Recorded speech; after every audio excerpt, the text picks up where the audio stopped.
Good evening everyone. Happy happy evening. अच्छा लग रहा है कि मैं फिर से आपके सामने हाजिर हो सकती हूँ अपने इस यूट्यूब चैनल पे एक नए संदेश के साथ। I am happy to be here once again with my new message this evening, and I'm sure all of you are waiting for my message. God has been blessing me and my family, and I want to be very thankful and be more committed in my service towards God. बड़ा अच्छा लगता है जब मैं परमेश्वर की सेवा में काम करती हूँ और परमेश्वर जो है मेरी सहायता करता है पवित्र आत्मा के द्वारा। और इसलिए जो है मैं आज आपके साथ एक नए संदेश के साथ हाजिर हूँ। आइए प्रार्थना में जाएंगे। ऐ हमारे स्वर्गीय परमेश्वर पिता, हम तेरा धन्यवाद देते हैं कि तूने हमें दिन भर सुरक्षित रखा। शाम आई है और हम अपने नए संदेश के साथ अपने आप को तेरे हाथ में सौंपते हैं। पवित्र आत्मा के द्वारा मुझे वो शब्द दे जो तू चाहता है कि मैं बोलूं, और इस संदेश से लोग आशीषित होने वाले बने और वो जाने कि वो अपने स्वर्ग की तैयारी करने वाले बने। अगर कोई बीमार है उसको चंगा कर और होने दे कि ये लोग इसको देखें और चैनल को सब्सक्राइब करें और फिर दूसरे लोगों तक साझा करने वाले बने। यही हमारी प्रार्थना है, सुन ग्रहण कर, हमें। जैसे कि मैंने बोला कि हम लोग जो हैं आ, ये संदेश जो है हमें परमेश्वर देता है। जब परमेश्वर हमें संदेश देता है तो हमें आ, उसकी तैयारी करनी चाहिए, उसके प्रोग्राम को साझा करने के लिए। और हम देख रहे हैं कि आइए अपने उसमें जाएंगे। अ,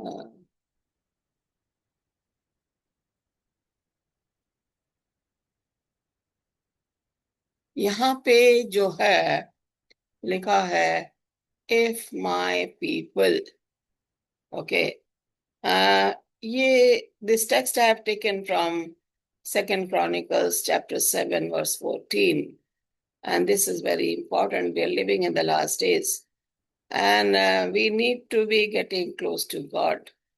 And God is trying to say through this message that my people need to humble themselves and come before me, and I will listen to them and I will answer them.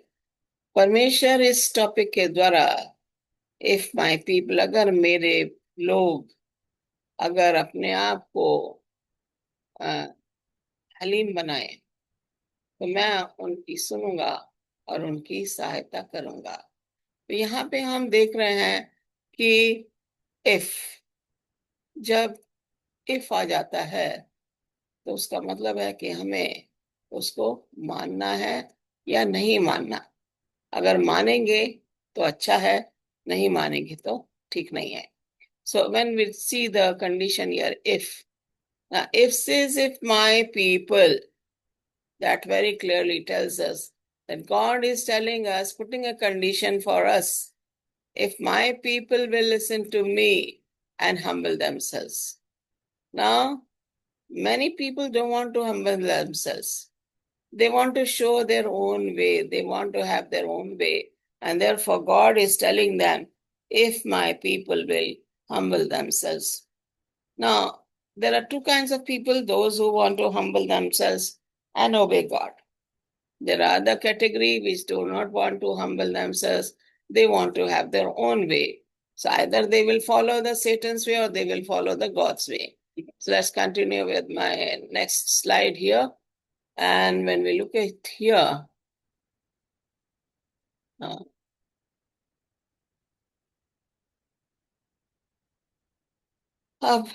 if we are not humbling ourselves, we are proud. अगर हम अपने आप को हलीम नहीं बना रहे हैं तो हमारे अंदर घमंड है कि you say I'm rich, I've acquired wealth and do not need a thing, but you do not realize that you are wretched, pitiful, poor, blind and naked. Revelation chapter 3 verse 17. तो कहता है कि मैं धनी हो गया हूं और मुझे किसी वस्तु की आवश्यकता नहीं है। कि किंतु तुझे पता नहीं है कि तू अभागा है, दयनीय है, दीन है, अंधा है और नंगा है। तो यहाँ पे हम देख रहे हैं कि हमारी कंडीशन क्या है। We are able to see, John the Revelator has written this, the book of Revelation. So he is, through the message of God, through the visions that he was given on the island of Patmos, he is telling us, you say, I am rich. So when we look at here, I is the main problem for any person. जब हम कहते हैं कि मैं धनी हूं, मुझे, और ये कह रहा है कि परमेश्वर कह रहा तू अभागा है। Now pride is the devil's favorite form of filth. घमंड जो है शैतान का सबसे बड़ा और बुराई की ओर ले जाने वाला औजार है। घमंड कहता है, pride says I am correct. घमंड कहता है कि मैं सही हूं, not God. I will do it my way, not God's way. Pride always comes before a fall. घमंड कहता है मुझे तो परमेश्वर की जरूरत नहीं है, मैं जो कर रहा हूं वो सही है और मैं अपने तरीके से काम करूंगा, परमेश्वर के तरीके से काम नहीं करूंगा। इसलिए घमंड, जब आदमी घमंडी हो जाता है तो उसका पतन श्योर है। He is tend to follow if he becomes too proud. If he says I am correct, I don't need God, I will have it my way. Definitely, Lucifer did the same thing in heaven. It is because of his pride he had to fall down from the heaven along with his 1/4 of the angels, 1/4 or 3/4, I think. यहाँ पे हम देख रहे हैं कि घमंड इंसान को नीचा गिराती है और हम ये सोचते हैं मुझे तो किसी की जरूरत नहीं, मुझे तो परमेश्वर की जरूरत नहीं है, मैं तो सब कुछ अपने आप ही कर लेता हूँ। The problem is the I factor, the people who are proud. जो लोग घमंडी हैं उनके अंदर जो है मैं जो है वो बसा हुआ है। मैं के आगे उनके कोई दुनिया नहीं है, मैं ही उनकी दुनिया है, मैं ही सब कुछ हूं, मैंने ही सब कुछ किया है। I have done everything, I don't need God and I don't need anybody else, I can handle everything myself. So when we do that and have our own way, that's when a fall comes along with us. Let's see some kind of pride that the people have. It says the pride refuses to listen. It always interrupts others. घमंड जो है किसी दूसरे की सुनना नहीं मांगता। A proud man doesn't want to listen to the other people. और दूसरों की बात को काटता है। अगर कोई बात कर रहा है, this man, the proud man, will not let the other person talk. He will put his own point to make sure what he's saying is right. That is what pride is. The second point says pride likes to talk about itself all the time. घमंडी इंसान हमेशा अपने बारे में ही बातें करता है। A proud person always talks about himself. उसके सामने कोई भी खड़ा नहीं रह सकता क्योंकि उसको ये है कि जो मैं कह रहा हूं वो सही है और लोगों को मेरी बात को मानना चाहिए। घमंड के मन में तीव्र इच्छा होती है कि लोग उस पर ध्यान दें। A proud man always wants that the people should pay attention to him. He says they should notice him. If the people are not listening, he will make sure he will put his point to see that people are listening to him. अगर वो कोशिश करता है कि लोग उसकी नहीं सुन रहे, वो फिर भी कुछ न कुछ तरीके से ये करेगा कि वो लोग उसकी बात को सुने। चौथा पॉइंट कह रहा है घमंड का मानना है कि उसे जो कुछ भी मिलता है वह उसका हकदार है। The pride believes that it deserves everything it gets. Okay, जो उसको मिलता है उसका वो हकदार है। So therefore he says, जो कुछ भी मिलता है, everything is mine. I don't have to give to anybody. I deserve this. This is what he says. And then the fifth point says, घमंड में कृतज्ञता का भाव नहीं होता. Pride is not thankful and not grateful. A proud man will never say thank you. The proud man will never show any gratitude. जो घमंडी इंसान है वो शुक्रिया अदा नहीं करता और वो ना किसी का भार को जो है व्यक्त करता है. घमंड को सुधारा नहीं जा सकता. You can not correct a proud fellow. आप घमंडी इंसान में परिवर्तन नहीं ला सकते हैं. ये सबसे बड़ी बात है कि घमंडी इंसान जब आपकी सुनेगा नहीं तो आप कैसे उसमें सुधार ला सकते हैं. When he is not going to obey you, how can you bring a change in that man? घमंड को निर्देशों का पालन करना पसंद नहीं होता. Okay, the pride fellow doesn't want to follow any instruction. We have in the Bible Korah and Achan and others, they didn't want to listen to God's instruction, and so they had the end. कोरा जो था जिसने अपना group बना लिया था और उसको पूरी जमीन निकल जाती क्योंकि वो अपना तरीके से उनमें घमंड बढ़ गया था. सो ये जो घमंडी इंसान होते हैं दूसरों की बातों का पालन नहीं करते, ना किसी रूल रेगुलेशन को, ना किसी नियमों का पालन करते हैं. 8 point says pride does not like to follow instructions. Okay. Sorry, 8.1. Pride exalts itself in the presence of others. वो अपनी बड़ाई करती है. घमंड दूसरों की मौजूदगी में खुद को बड़ा दिखाता है और वह अपनी ही शेगी पगारता है. He praises himself. That's what the work of a proud man is. He tries to boast about himself. वो अपनी बड़ाई करता है और चाहता है कि लोग उसकी सुने वो कितना महान इंसान है, और अपने आप को वो परमेश्वर को वो अपने सामने कुछ भी नहीं समझता है. He doesn't bother for God because he feels he has the pride he can boast about. 9th point says pride criticizes and tries to make itself look better by putting others down. घमंडी दूसरों को आलोचना करता है. A proud man is always criticizing the other person and he tries to put them down. उन्हें नीचा दिखाने की वो कोशिश करता है अपने आप को बेहतर साबित करके. He says, I am better than you. You stand nowhere close to me. This is what a proud man says. So he criticizes others. You have done this. You shouldn't be doing this way. This should have been done this way. So when he criticizes the other, he wants to show the others he knows the job and you don't know. वो दिखाना मांगता है कि जो मैं बता रहा हूँ वो सही है और मेरा ही हुक्म चलना चाहिए, और इस तरीके से वो दूसरों को नीचा दिखाने की कोशिश करता है. घमंड सबसे पहले अपनी जरूरतों के बारे में सोचता है. Pride is always thinking about itself. When a person has the pride, he will think about himself. जिसके मन में घमंड है वो अपने ही बारे में सोचेगा, वो दूसरों के बारे में नहीं सोच सकता.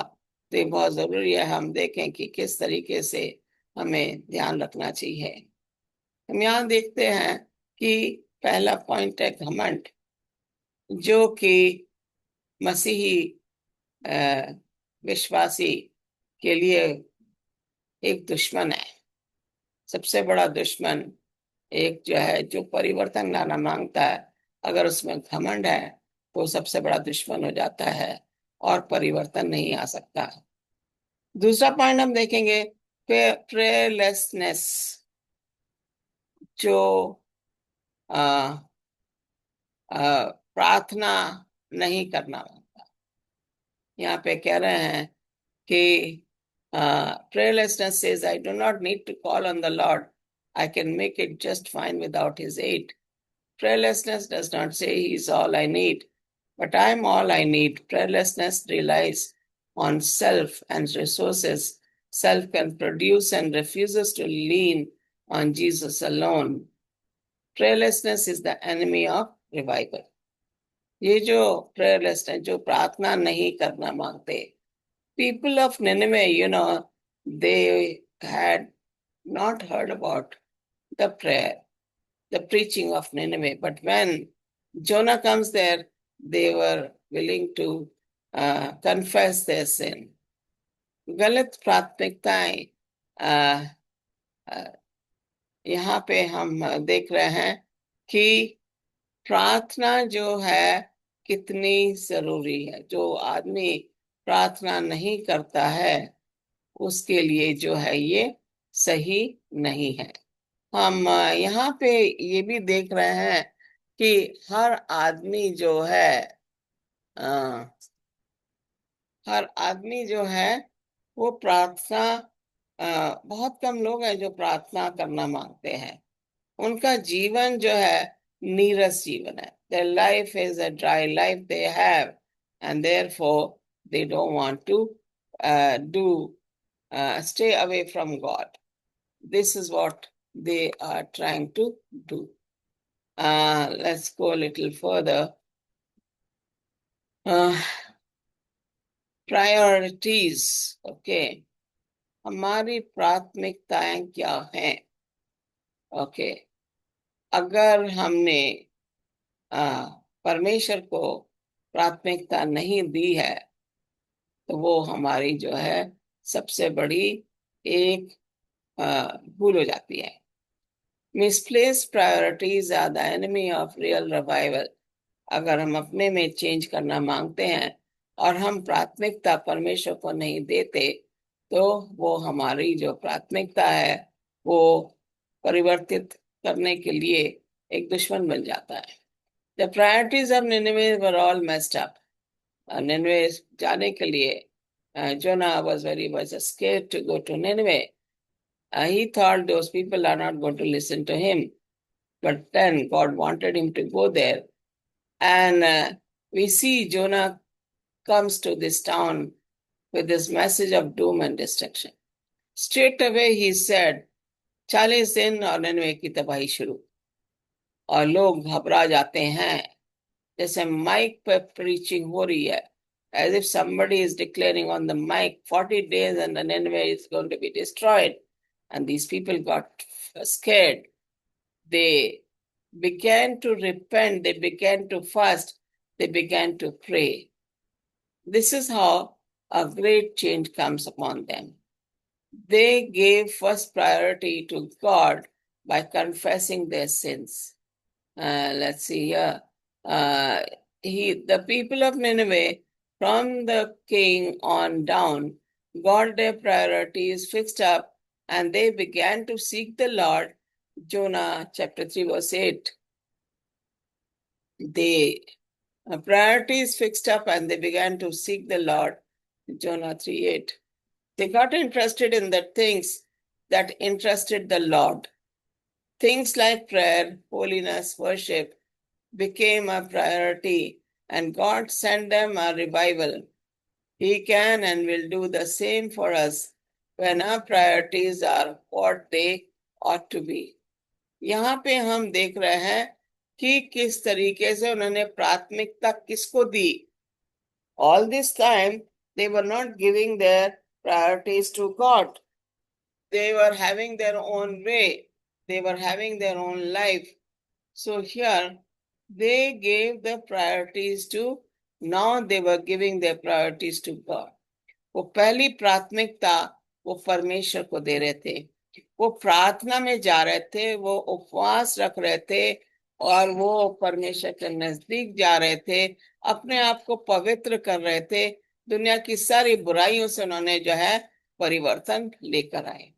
तो यहाँ पे हम देखते हैं कि निनवे के लोगों ने राजा से लेके आम जनता तक अपनी प्राथमिकताओं को ठीक किया.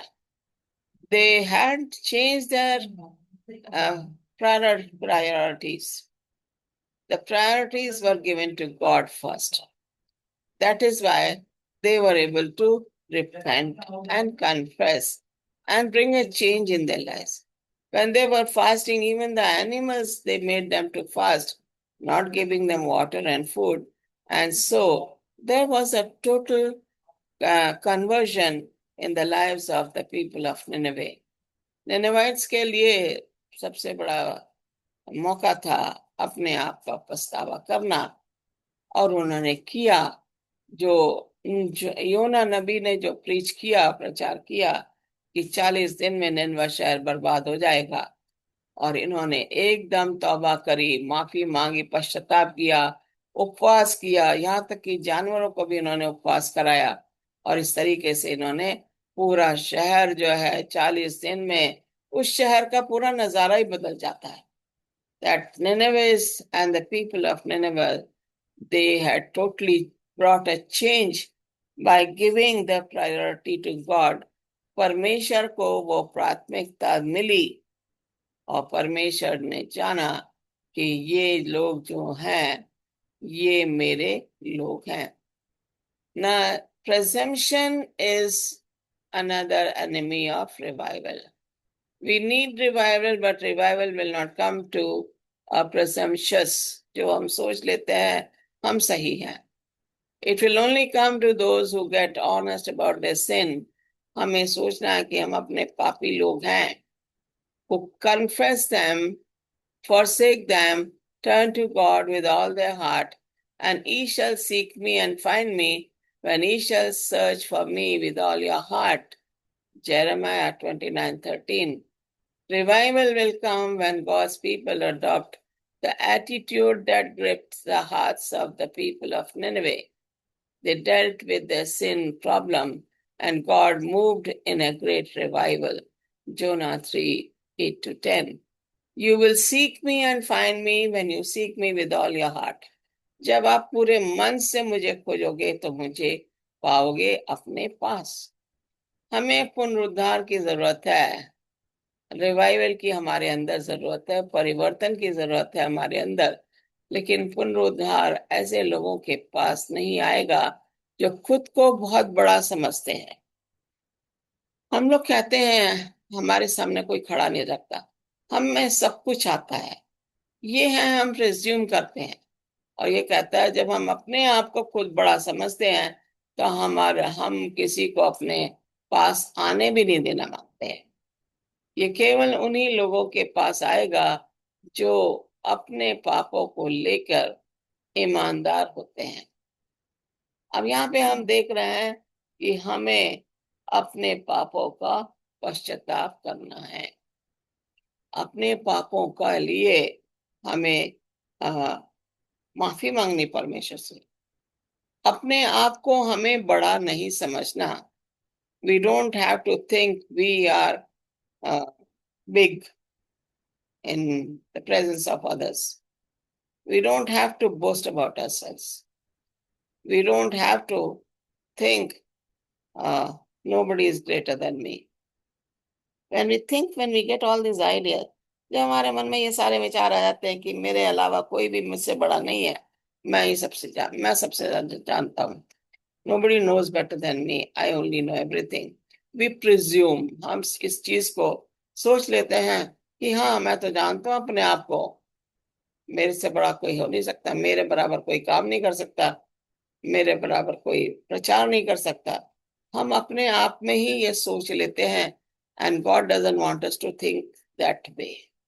He says, जो उन्हें स्वीकार करते हैं, ये केवल उन्हीं लोगों के पास आएगा जो अपने पापों को लेके ईमानदार होते हैं, जो उन्हें स्वीकार करते हैं, उन्हें छोड़ देते हैं और पूरे दिल से परमेश्वर की ओर बढ़ते हैं। That means if we want to follow God with all our heart, we have to leave the worldly things. We have to get away from there. We have to surrender our will to God. We have to seek God. And when we begin to seek God, as it says, Jeremiah 23, you will seek me and find me when you seek me with all your heart. जब तुम मुझे पूरे तरीके से खोजोगे, you will find me. It says, और जब तुम पूरे दिल से मुझे खोजोगे, that means when we are seeking God, we don't have to think about any other thing. We have to just think God is with me. I have to keep on seeking God. I need to keep on praising God. I need to glorifying God every moment of my life. Then only these presumptions, which is the enemy of revival, will be no more in our hearts. We have to get rid of these presumptuous ideas that come to our heart. जो हमारे मन में सोच विचार आते हैं कि हमसे बड़ा कोई नहीं है, हमें अपने अंदर से ये बातों को निकालना है। ये कह रहा है पुनरुत्थान तब आएगा जब परमेश्वर के लोग रवैया अपनाएंगे जिसने निन्वे के लोगों के दिनों को जकड़ लिया था। अब यहाँ देखते हैं कि योना गया और निन्वे लोगों में एकदम चेंज आ गया। आज हमें उसी तरह की का परिवर्तन हमारे जीवन में होने की जरूरत है। जिस प्रकार निन्वे के लोगों ने पश्चाताप किया और पाप की समस्याओं का उन्होंने सामना किया और परमेश्वर ने उनके अंदर एक नया जीवन भर दिया। God filled them with a new life. God forgave them because they fasted and prayed. They were very sincere in fasting and prayer. उन्होंने बड़े अच्छी तरीके से सच्चे हृदय से उन्होंने पश्चाताप किया, सच्चे हृदय से परमेश्वर की महिमा की, सच्चे हृदय से परमेश्वर के अपने पापों का उन्होंने प्रायश्चित करके परमेश्वर से माफी मांगी। आज हमें ऐसे ही लोगों की जरूरत है। परमेश्वर कहता है तुम मेरे को खोजो, जब तुम मुझे खोजोगे तो मुझे पाओगे। And if we don't seek God, we will not be able to find Him. God is with us only. God is all around us. Only thing we need to call on Him. परमेश्वर हमारे आसपास है, हमारे आसपास रहता है। हम उसे पुकारेंगे और वो हमारे पास ही है। हम परेशानी में, वो हमारे परेशानी का हल दूर करता है। So brothers and sisters, remember, we need to seek God fully. We need to surrender our will into His hand. We need to ask forgiveness of our sins. We need to be the Ninevites who really were looking for God. They were fasting and praying. World today needs fasting and praying people. आज दुनिया को उन लोगों की जरूरत है जो पाप में हैं और पाप से छुटकारा चाहते हैं। People who want to get rid of sin, people who want to ask forgiveness from God. We need such people in today's world who will be a true witness for God. This is what God wants us to do. So when we look at here, let's read this Second Chronicles chapter 7 verse 14. It says, if my people who are called by my name is God's name, my people, the believers in Jesus Christ, will humble themselves and pray and seek my face and turn from their wicked ways, and all I will hear from heaven and will forgive them and restore them back. तब यदि मेरी प्रजा के लोग जो मेरे कहलाते हैं दीन होकर प्रार्थना करें और मेरे दर्शन के खोजी हों तो अपनी बुरी चाल से फिरें तो मैं स्वर्ग में से सुन के उनका पाप क्षमा करूंगा और उनके देश को ज्यों का त्यों कर दूंगा। How many things are mentioned here? First is my people. Okay. If you think you are God's people, then second thing it talks about humbling ourselves. If I, Rebecca, who is calling God by His name, will humble herself, will pray and seek, God's face and turn from my wicked ways, God will hear from heaven and will forgive my sins and restore me back. यहाँ पे अगर हम अपना नाम लगाएं तो बहुत अच्छी बात है।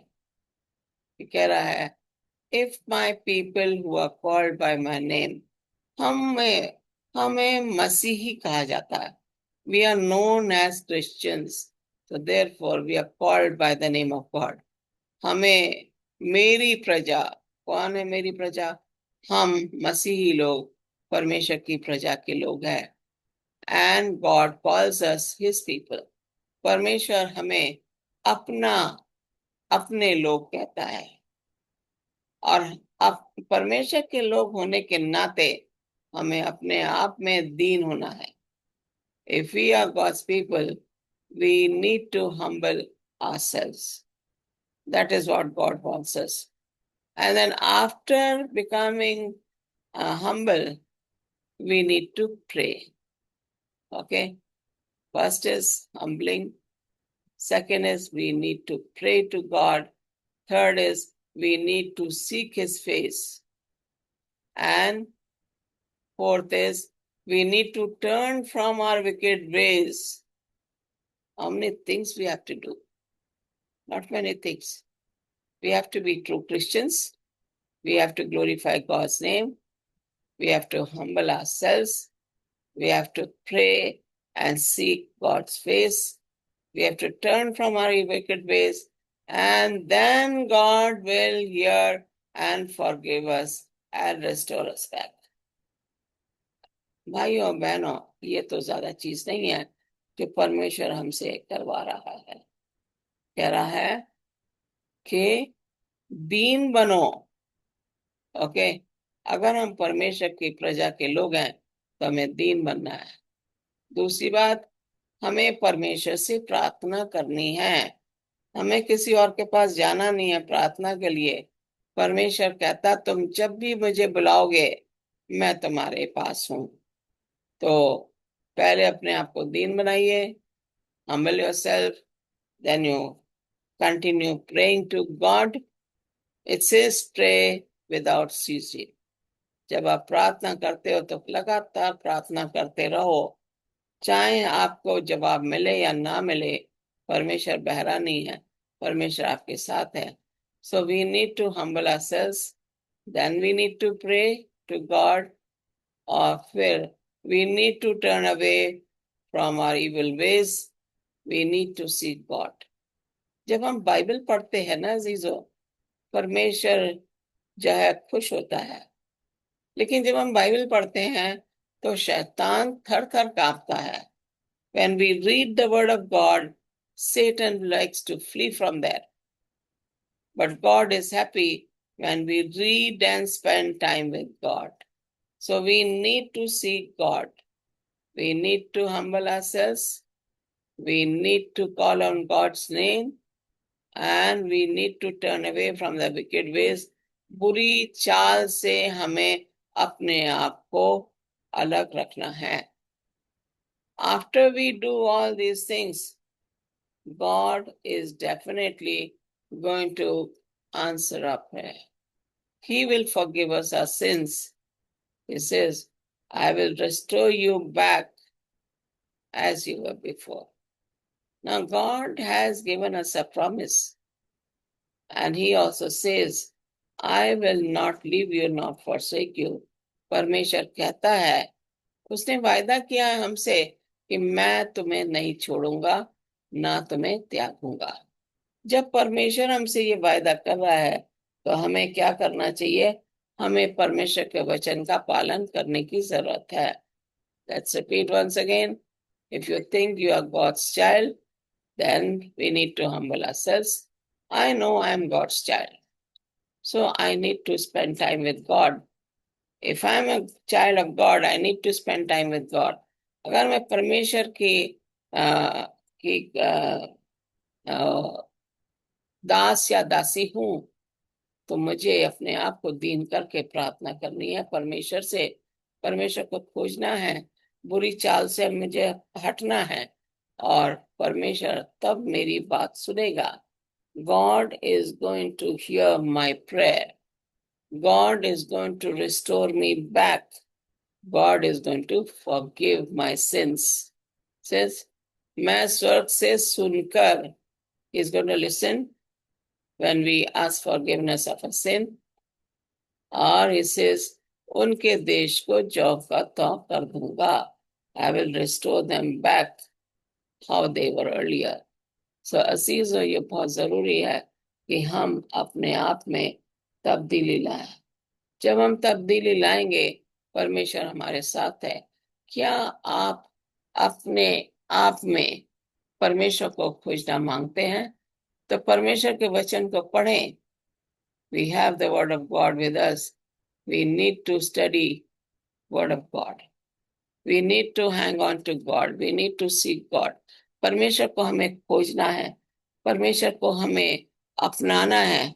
परमेश्वर से हमें अपने पापों का पश्चाताप करना है. परमेश्वर हमें हमारे पापों को क्षमा करेगा.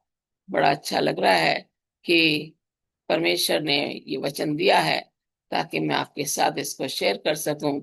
अगर आपने अभी तक इसको सब्सक्राइब नहीं किया है तो प्लीज इस चैनल को सब्सक्राइब कीजिए ताकि आप आगे भी मेरे मैसेजेस लेते रहेंगे. आइए प्रार्थना करेंगे.